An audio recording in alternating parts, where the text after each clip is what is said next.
السلام علیکم ورحمۃ اللہ وبرکاتہ۔ الحمدللہ وحدہ والصلاۃ والسلام علی من لا نبی بعدہ۔ معزز سامعین، اللہ کریم نے انسانوں کے دونوں جہانوں کو بنانے کے لیے کچھ احکامات دیے اور احکامات میں کچھ حکموں کی حکمتیں بیان کی ہیں، کچھ کی حکمتیں بیان نہیں کی۔ آپ ڈاکٹر کے پاس جاتے ہیں، اپنے مرض کا اظہار کرتے ہیں، یہ مرض ہے، یہ مرض ہے۔ ڈاکٹر نسخہ لکھتا ہے، نسخہ لکھ کے آپ کو حوالے کرتا ہے کہ یہ آپ استعمال کریں 1 ہفتہ یا 10 دن۔ آپ کہتے ہیں ڈاکٹر صاحب مجھے نیند نہیں آتی، تو ڈاکٹر صاحب کہتے ہیں یہ جو فلاں سیرپ ہے یہ اسی کام کے لیے، یعنی ساری گولیوں کی حکمت نہیں بتاتا، ایک آدھ کی حکمت بتا دیتا ہے۔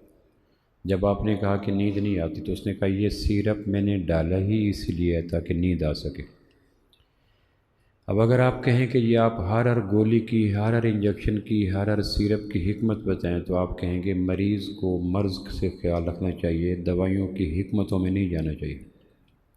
اگر میں نے ایک آدھ دوائی کی حکمت بتا دی ہے کہ اس سے نیند آتی ہے، اس کا مقصد یہ نہیں ہے کہ میں ہر دوائی کی حکمت بتانے بیٹھ جاؤں۔ اور آدمی کہتا ہے ٹھیک ہے، 99% مریض دوائی سے غرض رکھتے ہیں، دوائی کی حکمتوں سے غرض نہیں رکھتے۔ اور اگر وہ ضد کریں، بحث کریں کہ مجھے پہلے لکھے ہوئے نسخے کی ایک ایک چیز کی حکمت بتاؤ، تو ڈاکٹر کہتے ہیں کسی اور ڈاکٹر سے رجوع کر لو، مریض کے دائرے سے باہر ہے کہ ہر دوائی کی حکمت پوچھے۔ اللہ نے ہمارے دونوں جہان بنانے کے لیے کچھ احکام دیے، یعنی ایک نسخہ دیا قرآن کے روپ میں، اور اس نسخے میں بعض چیزوں کی حکمتیں بتا دیں، بعض کی نہ بتائیں۔ جن کی بتائیں ہیں وہ تھوڑی ہیں، اور جن چیزوں کی حکمتیں نہیں بتائیں وہ زیادہ ہیں۔ ایسا کیوں ہے؟ اگر ہر حکم کی حکمت اللہ بتا دیتے، روزے کی یہ ہے، زکوٰۃ کی یہ ہے، میراث کی یہ ہے، احکام کی یہ ہے، سچ کی یہ ہے، تربیت اولاد کی یہ ہے، تو آدمی کا ایمان عقل پہ ہوتا، اللہ پہ نہ ہوتا۔ عقل جس چیز کی تصدیق کرے آدمی اس کو لے، تو آدمی کا ایمان اپنی عقل پہ آئے، اللہ پہ تو نہ آئے۔ نزع کے وقت کا کلمہ قابل قبول کیوں نہیں؟ جب آدمی پہ موت کی پائپ لائن میں چلا جاتا ہے، حاضر غائب ہو جاتا ہے، غائب حاضر ہو جاتا ہے، شعور نکل جاتا ہے، دانش ختم ہو جاتی ہے، اور اس وقت وہ کہتا ہے میں ایمان لایا اللہ پر، اس وقت کا ایمان قابل قبول کیوں نہیں؟ اس لیے کہ اس وقت ایمان اپنے عقل پہ لا رہا ہے۔ یہی باتیں تو اللہ کے رسول نے بتائی تھی۔ تو ایمان نام ہے قول رسول کو اعتماد رسول پر قبول کرنا۔ اللہ کے محبوب نے کہا میں اللہ کے محبوب پر اعتبار کر کے اس کو مان رہا ہوں، اس کا نام ایمان ہے۔ اور قول رسول کو اعتماد عقل پر، قول رسول کو اعتماد تجربہ پر، قول رسول کو اعتماد سائنس پر ماننا، یہ ایمان نہیں ہے، یہ ان پہ ایمان ہے جنہوں نے کہا۔ آپ کا ایک باپ آپ کو حکم دیتا ہے، آپ کہتے ہیں میں فلاں دوست سے پوچھ لوں میں پھر بتاؤں گا، دوست نے کہا کر لو، جو باپ کہتا ہے کر لو، تو اب باپ کو آپ کی اطاعت کی خوشی نہیں ہوگی کہ دوست کی مانی ہے، میری تو نہیں مانی، حالانکہ باپ ہی کی مانی ہے، لیکن اعتماد دوست پر، تصدیق دوست پر۔ تو جو باپ نے کہا میں نے وہی کیا، لیکن پس منظر میں دوست کی رائے کھڑی تھی تو باپ اس کو تسلیم نہیں کرے گا، تو اسی کی مان لو، میری تو بات نہیں مانی تھی۔ ہر چیز کو عقل کے ترازو پہ پرکھ کے ماننا تو ایمان عقل پہ ہوتا ہے، اللہ رسول پہ نہیں ہوتا۔ یہ لوگ جو عقل پہ اعتبار کرتے ہیں، عقل عیار ہے، 100 بھیس بدل لیتی ہے، عقل کو تنقید سے فرصت نہیں، عشق پر اعمال کی بنیاد رکھ۔ تو پھر میں عرض کرتا ہوں، سائنٹیفک ذہن یہ کہتا ہے کہ ہر چیز کو عقلی معیار پہ پرکھا جائے، لاجک کے ترازو پہ تولا جائے۔ جب سے اسلامی علم کم ہوا ہے اور سائنسی علم زیادہ ہوا ہے تو تشکیک زیادہ ہوگی۔ اسلامی علم نہ پڑھے آدمی، سائنسی علم زیادہ پڑھتا جائے تو شک کے مرض کا مریض ہو جاتا ہے، کیونکہ اسلام کی کچھ تعلیمات ماورائے عقل ہیں، خلاف عقل نہیں ہے۔ جیسے پریپ کا بچہ کہے، اس کو کوئی کہے کہ ہارٹ آپریشن میں ہارٹ کو نکال کے باہر رکھتے ہیں، مصنوعی دل لگاتے ہیں، یا KG 1 2 3 کے بچے کو کہے کہ 6 لاکھ میل دور چاند ہے، لوگ چاند پہ پہنچے ہیں، وہاں سبزیاں کاشت کی ہیں، تو وہ کہتے ہیں بابا عقل میں نہیں آتا، تو ہم کہیں گے بیٹا عقل کے خلاف نہیں ہے، عقل سے اوپر ہے۔ ہماری روزمرہ زندگی میں کچھ باتیں خلاف عقل نہیں ہوتی، ماورائے عقل ہوتی ہیں۔ تو جو کہیں میری عقل میں نہیں آتا، وہ معذور ہے، لیکن دوسروں کو مجبور نہ کرے۔ ایک نابین ہے، وہ کہتا ہے اس کائنات میں رنگ کوئی نہیں، تو ہم اس کے اس بات کو ڈینائی نہیں کریں گے کہ معذور ہے۔ رنگوں کو پرکھنے کی کائنات آنکھیں اس کے پاس ہیں ہی نہیں، تو اگر وہ کہہ رہا ہے تو ٹھیک کرے، لیکن اگر وہ دوسروں کو کہے کہ تم بھی کہو کہ رنگ کوئی نہیں، تو ہم کہیں گے یہ معذور ہے، مجبور نہ کرے۔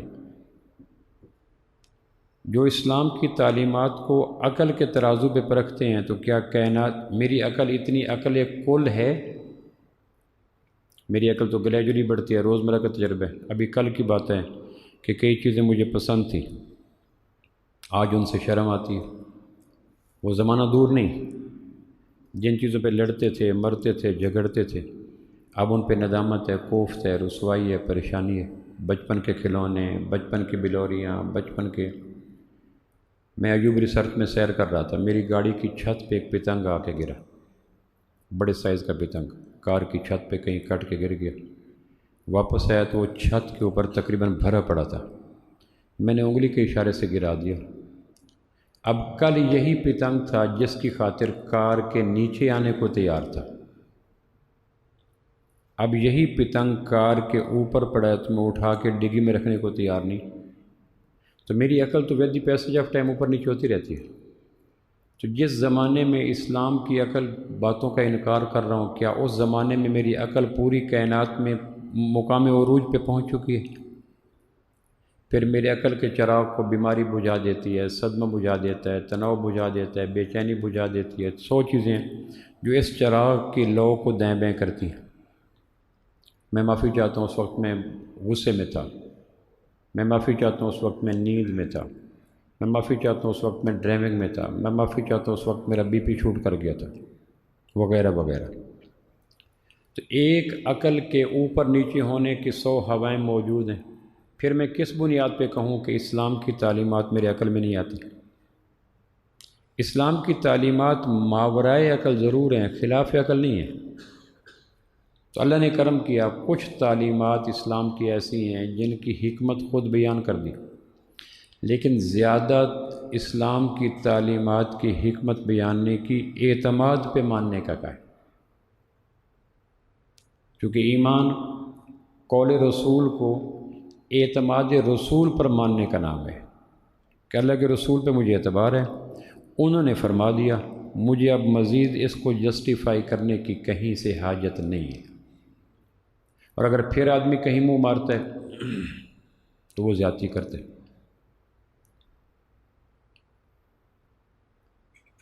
عرب جو سفید رومال کے اوپر کالے رنگ کی ڈوری باندھتے ہیں تاکہ وہ رومال گر نہ جائے، اس کو اقال کہتے ہیں، عین کاف الف لام، اقال بھی کہتے ہیں، اقال بھی کہتے ہیں۔ آپ نے دیکھو گا عرب نے سفید رومال رکھے ہوتے ہیں سر پہ، اس کے ارد گرد سیاہ رنگ کی ڈوری ہوتی ہے، اس کا مقصد کیا ہوتا ہے؟ رومال پھسل کے نیچے نہ گر جائے، اور اگر وہ نہ ہو تو رومال پھسل سکتے ہیں۔ لیکن اگر وہ سیاہ رنگ کی ڈوری کہے کہ سارے سر کو کور ہی میں نے کیا ہوا ہے، تو یہ اس کی زیادتی ہے۔ کور رومال نے کیا ہوا ہے، رومال کو سہارا اس نے دیا ہوا ہے۔ عقل اقال عقل سے نکلے، وہ حص جس نے انسان کے شعور کو باندھا ہوا ہے گرنے نہیں دے رہی۔ کئی دفعہ ایسا ہوتا ہے کہ اقال نہیں ہے، رومال سلپری ہے، سلکی ہے، پھسل گیا، عزت پاؤں پہ آ گئی، سر کی چیز زمین پہ گر گئی۔ عقل گر جائے تو بھی نقصان ہے، لیکن عقل یعنی اقال یعنی سیاہ ڈوری کہے کہ میں ہی سب کچھ ہوں، یہ بھی زیادتی ہے۔ تو اسلام کی تعلیمات دو قسم کی ہیں، کچھ کی حکمتیں بیان کی، لیکن ان کو بنیاد بنا کر ہر حکم کی حکمت نہ ڈھونڈی جائے۔ جب بدعملی کا مرض لگتا ہے تو آدمی حکم کی حکمتوں میں چل پڑتا ہے، حکم کی تعمیل پہ نہیں چلتا۔ بیٹھ جاؤ، مسجد نبی میں ایک آدمی کھڑا تھا، آپ نے کہا بیٹھ جاؤ، تو ایک صحابی کھڑے تھے مسجد کے دروازے پہ، ان تک آواز پہنچی، وہ وہیں بیٹھ گئے۔ اب یہ نہیں کہا کہ مجھے کہا یا اس کو کہا کہ جی بیٹھ جاؤ، تو بیٹھ جانے کے ساتھ نام نہیں لیا تو میرے تک آواز، یہ ایمان ہے۔ پھر چوں چران لیکن اگرچہ مگرچہ کی حاجت نہیں۔ تو جب آدمی عقل عیار کے سہارے پہ چلتا ہے تو ہر چیز کی میم میخ نکالنا شروع کر دیتا ہے، تو عمل کی سوغات ختم ہو جاتی ہے۔ دیہاتوں میں کچھ لیلے ہوتے ہیں جن کا قد نہیں بڑھتا، لیکن کھاتے وہ بڑے لیلوں کی طرح ہیں۔ جب گوشت تولنے کے لیے آتا ہے تو کسائی کہتا ہے 5000، اور جب مالک اس کی عمر بتاتا ہے تو وہ کہتا ہے عمر کے اعتبار سے گوشت نہیں ہے۔ تو جو عقل پہ چلتے ہیں ان کا قد نہیں بڑھتا ہے، عمل کے اعتبار سے چھوٹے قد کے رہتے ہیں۔ باتیں سنیں تو فلسفیوں کی طرح، عمل دیکھیں تو فقیروں کی طرح۔ گفتگو سنیں تو افلاطون وقت لگتے ہیں، عمل کو دیکھیں تو ابو لہب شرما جاتا ہے کہ یہ چیز تو میں نے بھی نہیں کی تھی۔ تو جن حکموں کی حکمتیں بیان کی ہیں وہ بھی احسان ہے، اور وہ حکمت بھی صرف ایک حکمت نہیں ہے۔ بادشاہوں کا کلاموں کا بادشاہ ہوتا ہے، کہتے ہیں آپ میری بات کی حکمت کو نہیں جانتے، میری اس بات میں 100 تہیں ہیں، اور ہر تہ میں پھر 100 تہیں ہیں۔ جو حکمت اللہ نے بیان کی وہ میرے اور آپ کے محدود ترین دماغ کو سامنے رکھ کے بیان کی، ورنہ یہ نہیں ہے کہ اس حکم کی ایک ہی حکمت ہے۔ روزہ کا رکھو، کیوں رکھو؟ لعلکم تتقون، اس سے تمہارے اندر تقوی آ جائے گا، تو یہ حکمت بیان کر دی۔ روزہ رکھو تو کیا روزے کا مقصد صرف تقوی ہے؟ کنی تقوی تو مقصد تو کئی ہیں، لیکن ایک مقصد عقل عیار کو ڈوز دینے کے لیے بیان کر دی۔ عقل لاجک مانگتی ہے، دل اطاعت پہ آمادہ ہوتا ہے۔ ابراہیم علیہ السلام نے کہا یا اللہ مرنے کے بعد زندہ کیسے کرے گا؟ تو اللہ نے کہا یقین نہیں ہے، کہ یقین تو ہے لیکن عقل دلیل مانگتی ہے۔ جیسے آنکھیں دیکھنا مانگتی ہیں، زبان ذائقے مانگتی ہے، عقل دلیل مانگتی ہے۔ تو اللہ نے کہا فخذ أربعة من الطير، 4 پرندے پکڑا اور وہ پرندوں کو ذبح کیا، ان کو مکس کیا، پہاڑ کی چوٹی پہ رکھا، بلایا۔ یہ سارے عقل کی تسکین کا اہتمام تھا، چونکہ عقل کا مزاج ایسا ہے۔ روزے رکھو، کتب علیکم الصیام کما کتب علی الذین من قبلکم۔ روزہ تقوی کی ڈیفیشنسی پوری کرتا ہے۔ یہ جو گولی ہے تمہارے اندر جو فلاں چیز کی کمی ہے اس کو پورا کرے گی۔ یہ جو روزہ نسخہ دیا ہے، روزہ تمہارے اندر جو اللہ کو سامنے رکھ کر گناہوں کو چھوڑنے کا جذبہ نہیں آتا اس کو پورا کرے گا۔ کیونکہ گناہوں کا چھوڑنا نیکی نہیں ہے، گناہوں کو اللہ کے لیے چھوڑنا نیکی ہے۔ کسی چیز کی نیکی میں سب سے پہلا دخل نیت کا ہوتا ہے۔ ایک آدمی بس چڑھ جاتی ہے کسی کار پہ، خدا نہ خواستہ پوری فیملی کریش ہو جاتی ہے، 5 کے 5 پوری فیملی مر جاتی ہے، تو اس بس کے ڈرائیور پہ 302 نہیں لگے گی، کیونکہ اس کی انٹینشن اور نیت نہیں تھی مارنے کی۔ تو قاضی بھی فیصلے کرتے وقت دیکھتا ہے کہ بیہائنڈ دا کرٹن سین کیا تھا، نیت تھی کیا تھی۔ حضرت عمر نے 18 ہجری کو کہا تھا عام اور رمادہ کا ایک سال تھا، کہنے کہ اس سال بارشیں نہیں ہوئی، زمین سے راکھ اگتی ہے، جانوروں میں خون نہیں ہے، پرندے مر گئے ہیں، زمین مٹی اڑاتی ہے، اس سال روٹی پانی تو چلے گا، لہٰذا اس سال اگر کوئی روٹی پانی کے حصول کے لیے کسی کی کھجوریں توڑ لے، خربوزے توڑ لے، بکری پکڑ لے، تو اس کا ہاتھ نہ کاٹنا، چونکہ مجبور ہے، اس سال پوری سزائیں کل عدم کر دی۔ کیونکہ پس منظر پہ اسلام دین فطرت ہے، دین حکمت ہے، یہ نہیں کہ ایک ہی چابک سے ہانکتے چلے جاؤ۔ جو تم گناہ کا چھوڑنا اصل نیکی نہیں ہے، گناہ کو اللہ کے لیے چھوڑنا اصل نیکی ہے۔ شہید ہونا اصل نیکی نہیں ہے، شہید کا اللہ کے لیے شہید ہونا اصل نیکی ہے۔ جو کسی چیز میں ویٹ کیوں کہا گیا کہ صحابی مٹھی بھر جو دے اور ہم احد پہاڑ کے برابر سونا صدقہ کریں، تو ہمارا وہ صدقہ وزن میں کم ہے، صحابی کا زیادہ ہے۔ اب جو تو بے وقت قسم کی جنس ہے، مٹھی بے وقت قسم کا وزن ہے، مٹھی میں چٹانگ بھی نہیں آتا، جو سلپری سا چیز ہوتی ہے۔ احد پہاڑ وزن ہے اور دھات سونا ہے، قیمتی ہے۔ کیوں کہا گیا؟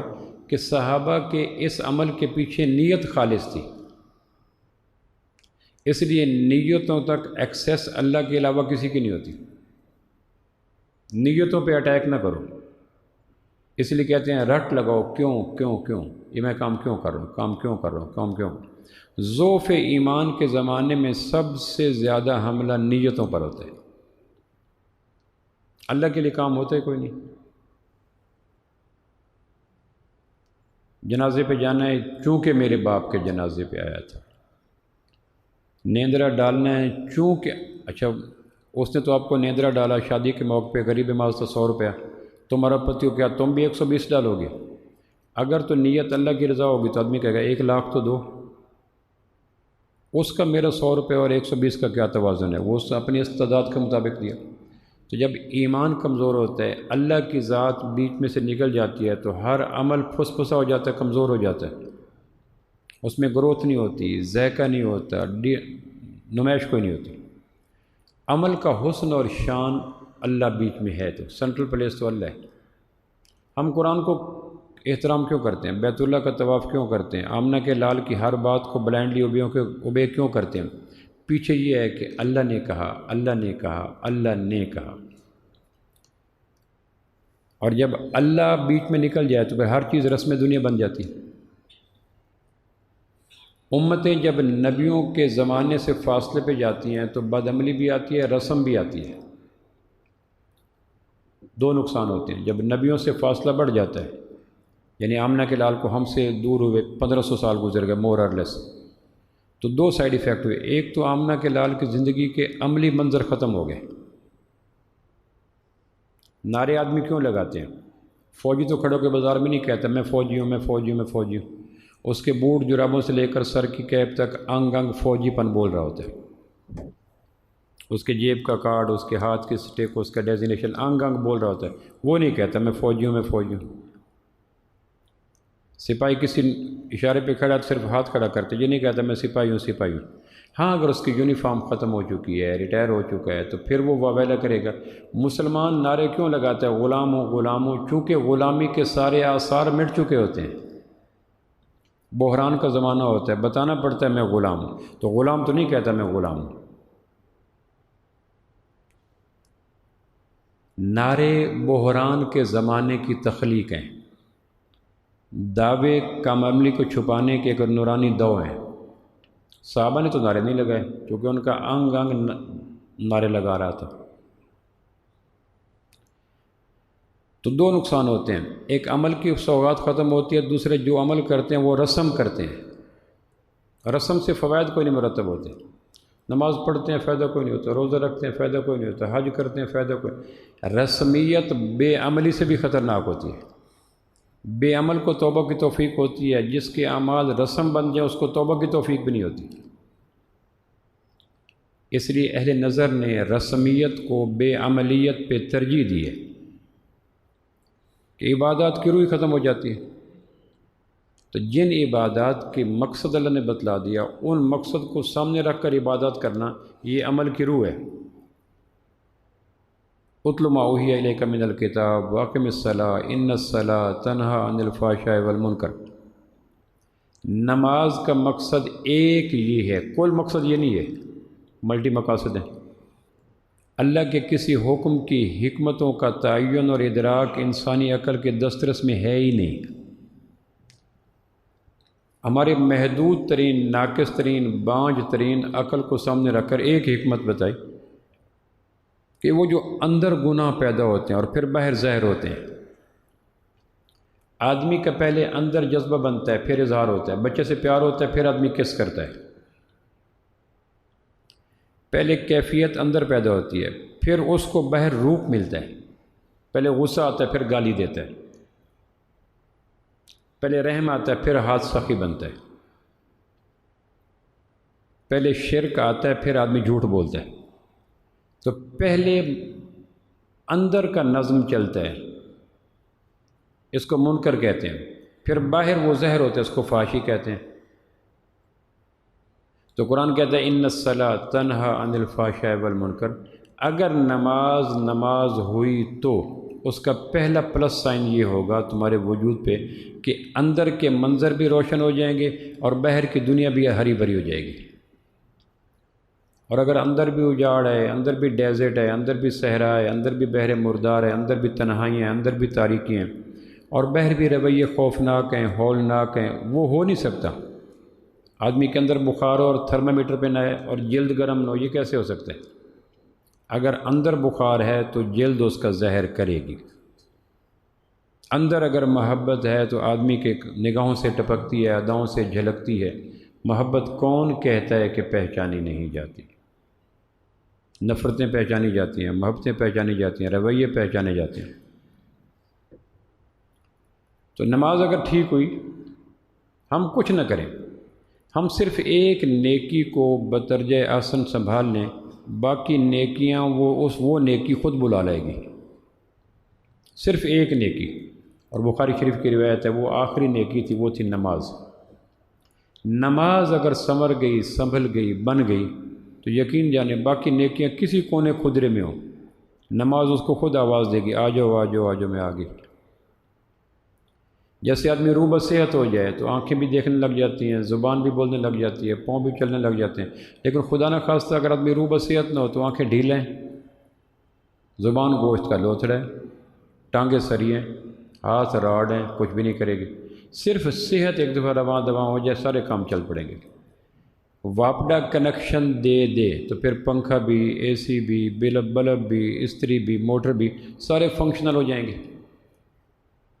نماز روحانی خاندان کے لیے ایسے ہے جیسے واپڈا کا کنیکشن۔ اس لیے ہر عبادت پہ کمپرومائز ہے ماں سوائے نماز کے۔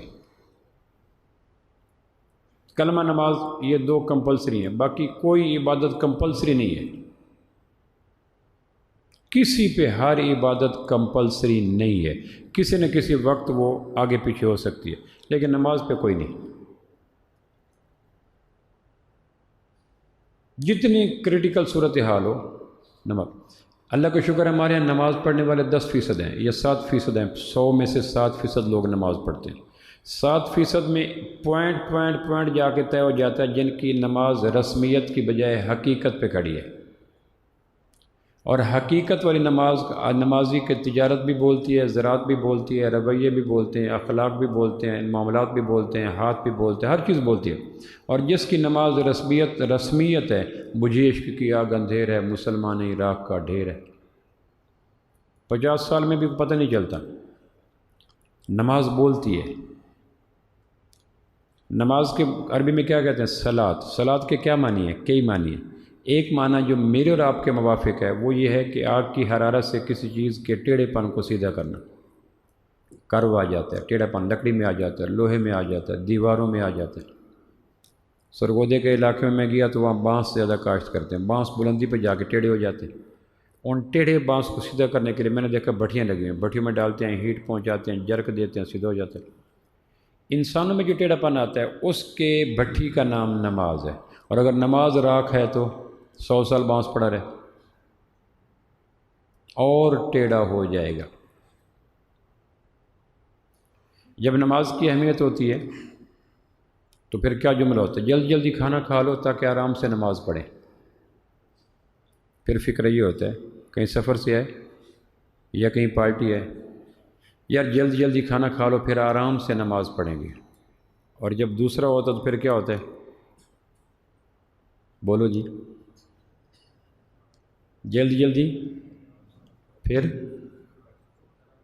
آرام سے شیخوں کی طرح کھانا کھائیں گے۔ جلدی نماز پڑھ لو پھر آرام سے کھانا کھائیں گے، یہ فکر ہوتا ہے۔ نگاہوں سے ٹپکتی ہے، اداؤں سے جھلکتی ہے، محبت کون کہتا ہے کہ پہچانی نہیں جاتی؟ یہ کامن فکر ہے، آرام سے پھر کھانا کھائیں گے۔ حالانکہ یہ بھی تو ہو سکتا تھا کہ آرام سے نماز پڑھیں گے۔ صحابہ کا وہ تھا، ہمارا یہ ہے۔ جتنا اس کو قریدہ جائے، آنکھ بولتی ہے، رویے بولتے ہیں، لہجے بولتے ہیں، جملے بولتے ہیں، لفظ بولتے ہیں، جس سے محبت ہو اس سے کے لیے انگ اور ہوتا ہے، اور جس کی اہمیت ختم ہو جائے اس کے لیے انگ اور ہوتا ہے۔ آدمی نہ بھی چاہے تو پوز ایکسپوز ہو جاتا ہے، ڈرامہ ختم ہو جاتا ہے۔ نماز میں صرف ایک شرط رکھی اللہ نے، اور کوئی نہیں رکھی، بس ایک شرط۔ میں نے گزارش یہ کر رہا تھا، ہمارے ہاتھوں سے کچے مکان پکے ہو گئے، صحرا پہ محلات بن گئے، مشینریاں لگ گئی، فلاں ہو گیا، اور ہم نے کئی کام کیے۔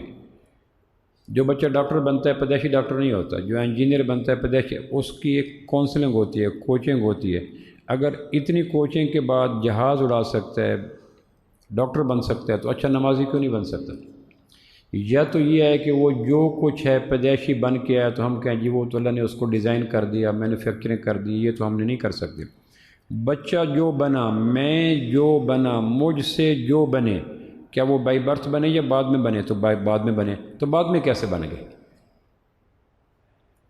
بچہ سویا ہوا ہے تو نماز کے لیے جگانا، بچے کا استاد ٹیوشن والا آ گیا تو نماز کے لیے جگانا، کیا دونوں جگانے ماؤں کے برابر ہوتے ہیں؟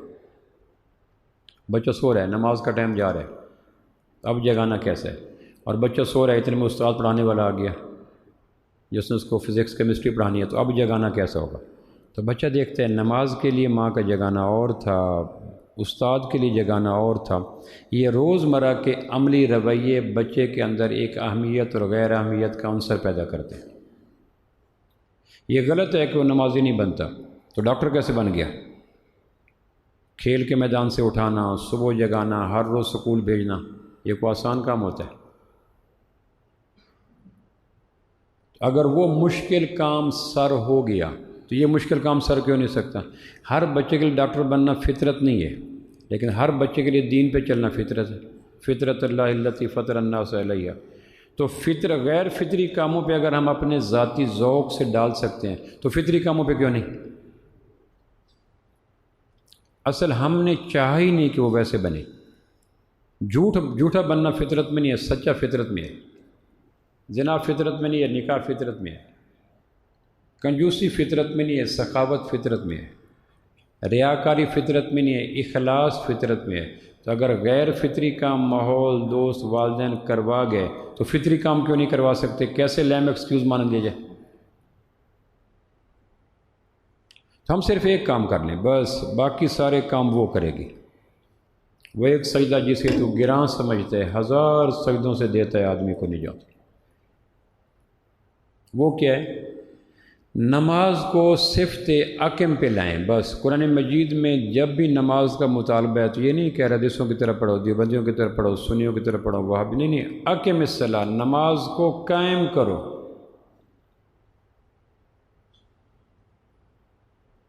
بس نماز قائم کر لیں، باقی کتنے کام ہم نے کر لیے۔ میری جفا طلبی کو دعائیں دیتا ہے، وہ دشت سادہ وہ تیرا جہان بے بنیاد۔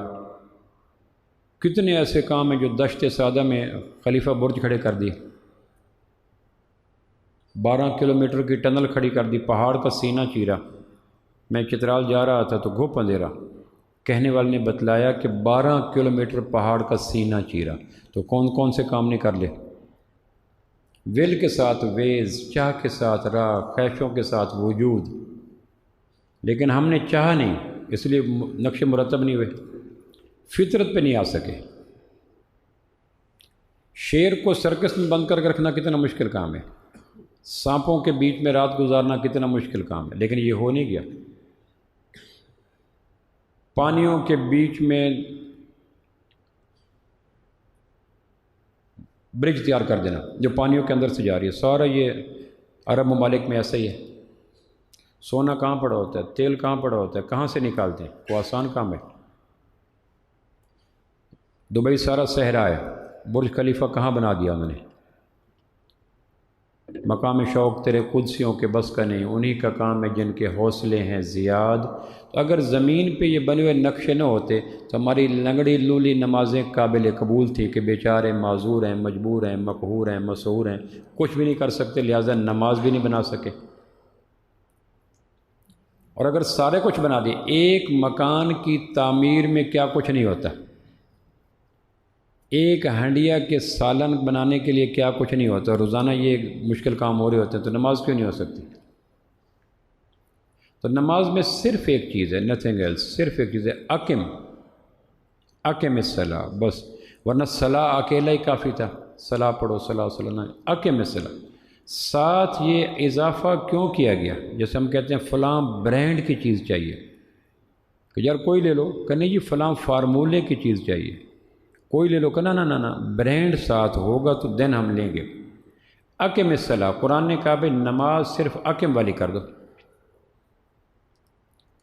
علم کا مقصد ہے آدمی اپنے پیچھے پڑ جائے، تکبر کا مقصد ہے آدمی دوسروں کے پیچھے پڑ جائے۔ جس چیز کا علم ہو جائے اور وہ چیز اپنے اندر نہ ہو تو آدمی ہاتھ دھو کے اپنے پیچھے پڑ جائے، اس کو اخلاص والا علم کہتے ہیں۔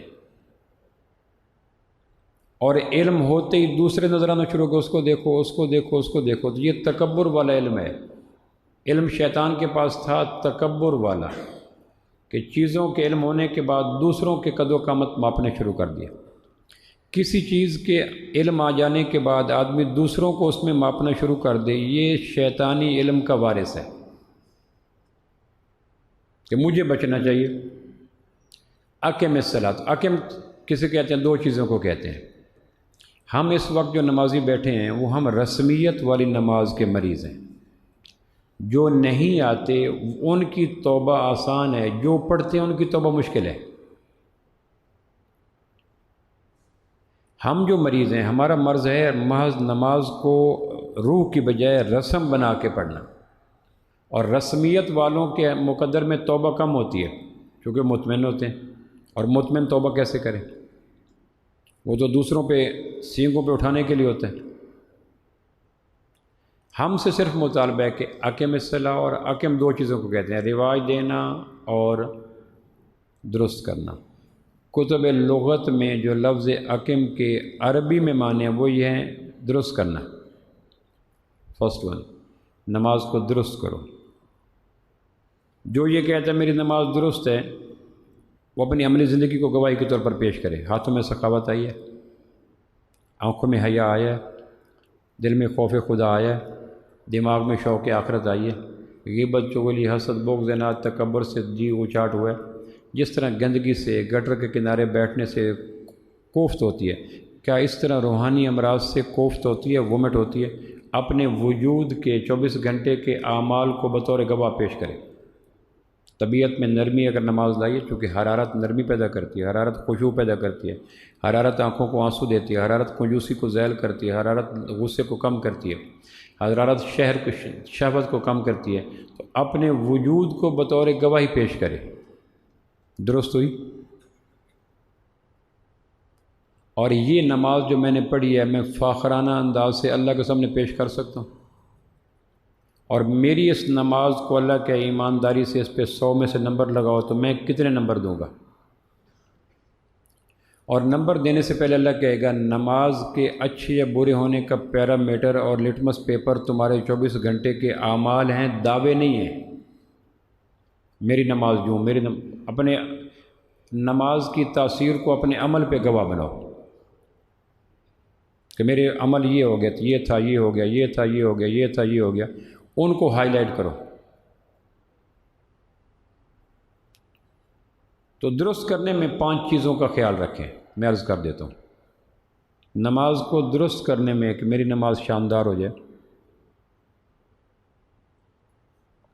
میرے ایک دوست ہیں، جمعہ پڑھنے کے لیے آتے ہیں، مجھے کبھی کبھی کہتے ہیں پروفیسر فلاں خطیب کے پاس گیا، اس نے وہ گفتگو کی کہ میرا دوسروں سے جی وہ چاٹ ہو گیا، کہ فلاں مسئلہ کیسا ہے، فلاں مسئلہ کیسا ہے، فلاں مسئلہ کیسا ہے۔ تمہارے پاس آنے کے بعد اپنے آپ کو دیکھنے کو جی نہیں کرتا، اپنی خامی ختم نہیں ہوتی کہ دوسروں کے گریبان پہ ہاتھ ڈالیں۔ تو میں نے کہا پیشہ ور خطیبوں کا کام یہ ہوتا ہے کہ جنتی بنا کے بھیج دینا۔ اور حدیث میں آتا ہے صحابہ کہتے تھے کہ جب اللہ کے محبوب کے پاس سے اٹھتے تو ہمیں اپنے منافق ہونے کا گمان ہوتا، حنظلہ منافق ہو گیا، حنظلہ منافق ہو گیا، یعنی یوں اپنے پیچھے لگا دیتے تھے کہ ہمیں اپنے نفاق کا ہوتا تھا کہ ہم تو منافق ہو گئے، علامات منافق۔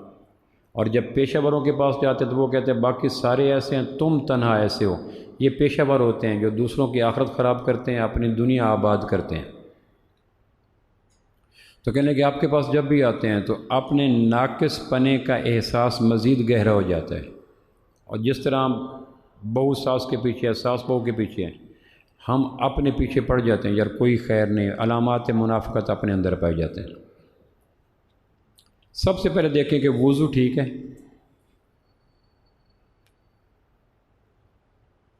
حدیث پاک میں آتا ہے اذا توضأ فاحسن الوضو، جب وضو کرو تو حسین ترین کرو، سپرلیٹو ڈگری ہے۔ مچھلی بازار کی طرح یہ نہ ہو کہ گپ شپ شروع ہو، پتہ کوئی نہ ہو یہ فرض دو رہا ہوں، واجب دو رہا ہوں، مستحب کر رہا ہوں، کچھ پتہ نہیں۔ جب وضو کرو تو حسین ترین کرو۔ یہاں سے نماز کی نیو سیدھا ہونے کا آغاز ہوتا ہے۔ ایک صحابی نے کہا میرے نماز میں وساوس کی یلغار ہوتی ہے، خیالوں کی بچھاڑ ہوتی ہے، ایسے جیسے پوری کائنات حملہ آور ہوگی۔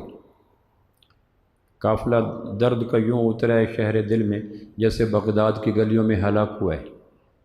شام ڈھلے سونے گھر میں میلہ لگتا ہے، نماز کا آغاز کیا نہیں اور یورش اور حملہ برباد ہو جاتا ہے۔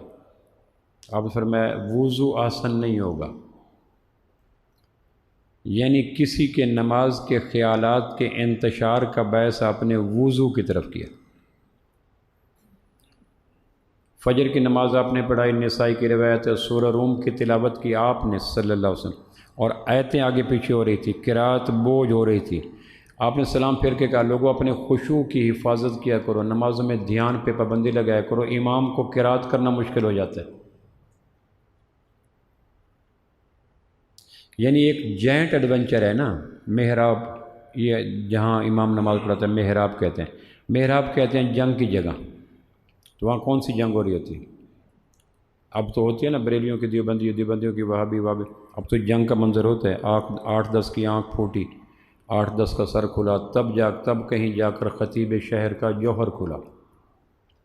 ہر وہ خطیب جو دوسروں کے پیچھے لگا کے تمہیں مطمئن کر کے بھیجے وہ تمہاری آخرت کا قاتل ہے، اپنی دنیا آباد کر رہا ہے۔ اس سے بچو جیسے بولے کتے سے بچتے ہو۔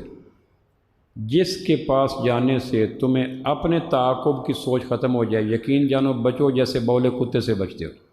اس کا کٹا ہوا پانی بھی نہیں مانگتا۔ جس دامن میں 100 چھید ہوئے اس دامن کا پھیلانا کیا؟ نہ تھی حال کی جب ہمیں اپنے خبر رہ دیکھتے، اوروں کے عیب و ہنر پڑی حال پر جب اپنے نظر تو نکاح میں کوئی برا نہ رہا۔ یہ محراب کہتے ہیں جنگ کی جگہ۔ یہاں کس سے جنگ ہو رہی؟ شیطان سے جنگ ہو رہی۔ کون جنگ کر رہے؟ امام اور مقتدی کر رہے ہیں۔ آپ صفیں درست کراتے، بچوں کو کناروں پہ بھیجتے، صفوں کو سیدھا کرتے تاکہ فوج اور قائد پوری طرح تیار ہو جائیں شیطان سے جنگ کرنے کے لیے۔ تو مقتدی جنگ کر رہے کہیں اور، امام جنگ کر رہے کہیں اور، دونوں کے رخ بدلے ہوئے ہیں۔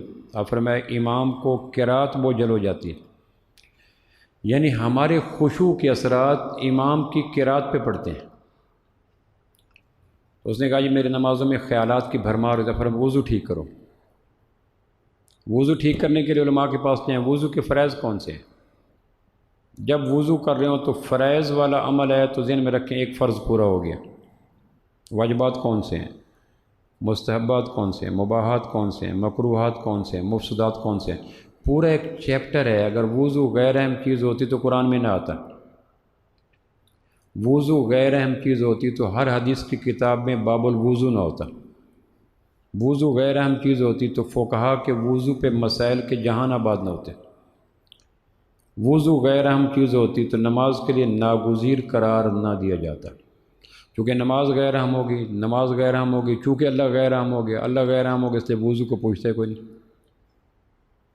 پرائم منسٹر سے ملنے کے لیے جانا ہو تو پھر کتنی تیاریاں کرتے ہیں، کتنے دن پہلے کرتے ہیں، اس کے کن کن حوالوں کو سوچتے ہیں کہ وزیر اعظم کے پاس جانا ہے اور اللہ کے پاس جانا۔ دوسری چیز جو نماز کے درست کرنے کے لیے وہ یہ جہاں سے اٹھ کے آپ جہاں جا رہے ہیں یہ درمیان کے سفر کو سنت کے مطابق طے کرنے کی مشق کریں۔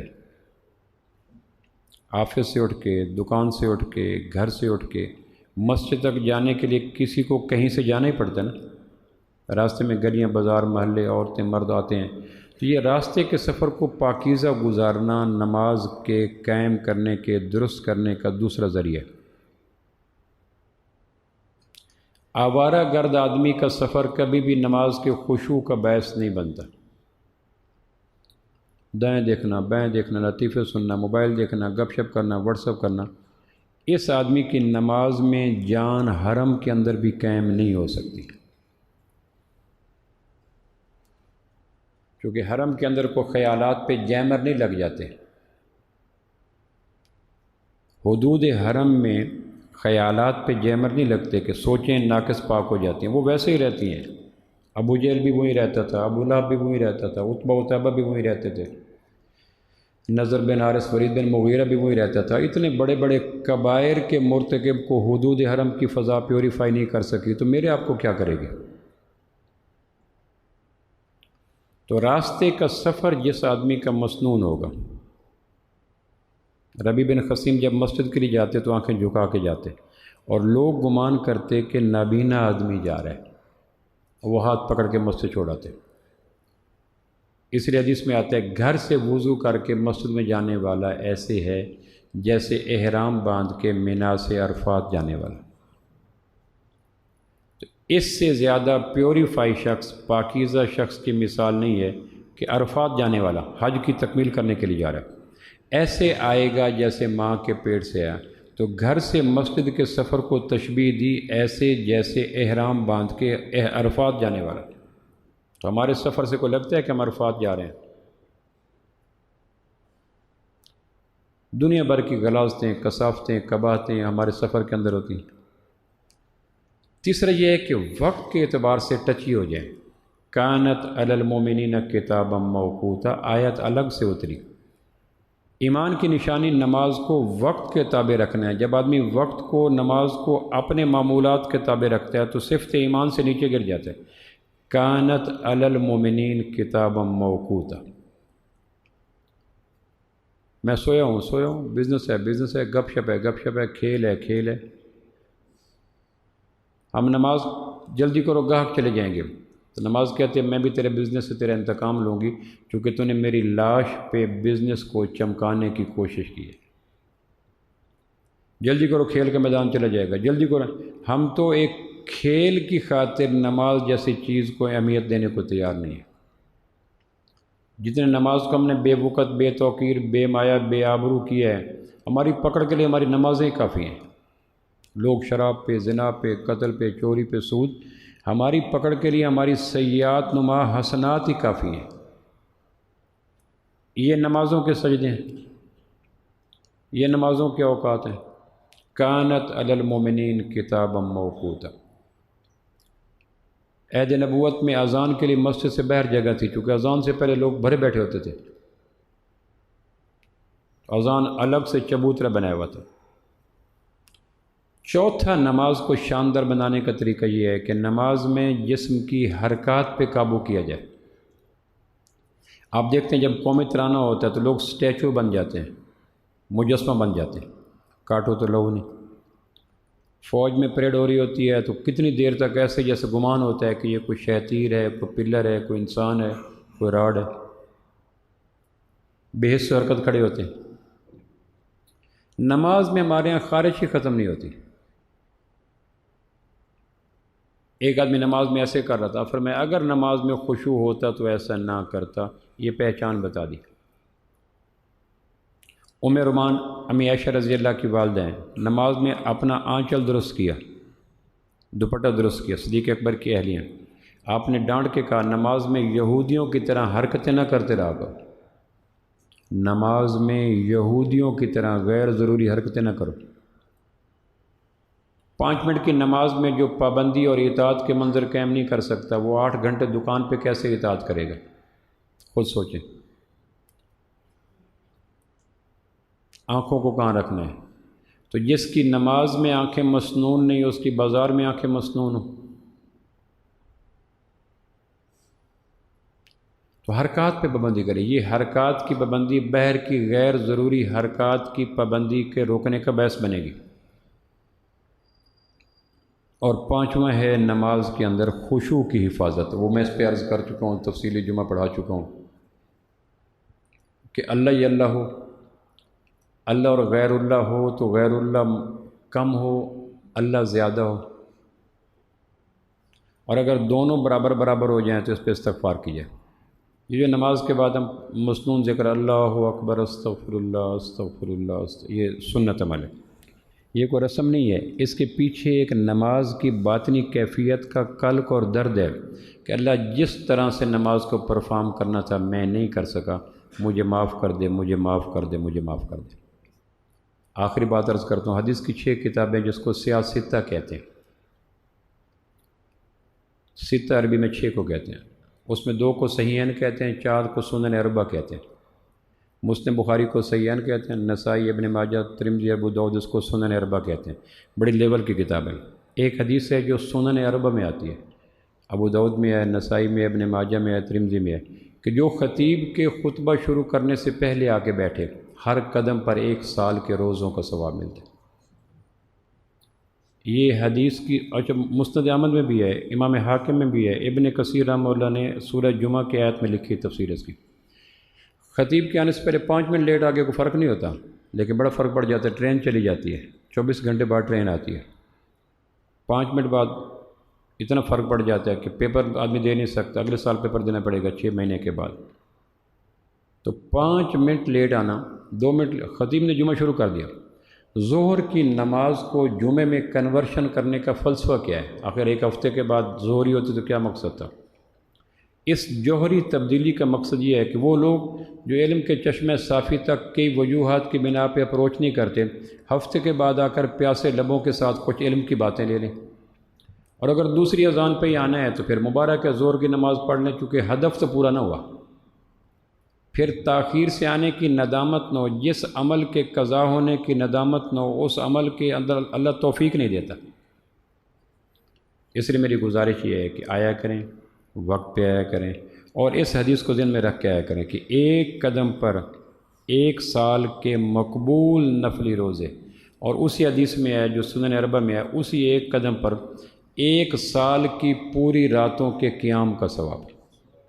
دیکھتے ہیں اگلے جمعے کون کیا کرتا ہے۔